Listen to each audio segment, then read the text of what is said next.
Alala ng mahal na Panginoon, mga minamahal ko, baka makalimutan natin na meron tayong dapat pasalamatan sa lahat ng bagay na meron tayo. Even our life, minamahal ko, tinuturuan tayo lagi ng mahal na Panginoon pasalamat sa Kanya. Tandaan po natin, ang lahat ng ito, sa mahal na Panginoon, nagmula ang lahat.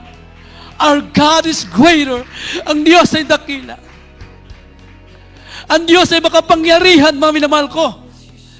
Kaya niyang pagalingin ang ating karamdaman. Kaya niyang lutasin ang ating mga problema. Mga minamahal ko, kung sa mga panahon ng Old Testament, New Testament, marami siyang ginawang mga himala, mga minamahal ko. Hindi nagbabago yan, mga minamahal ko. Water to turn into wine, mga minamahal ko, kung paano ang tubig, hallelujah, ginawa niyang alak, mga minamahal ko. Nabuksan ang mga mata ng mga bulag, nakakita, mga minamahal. Ang mga lumpo,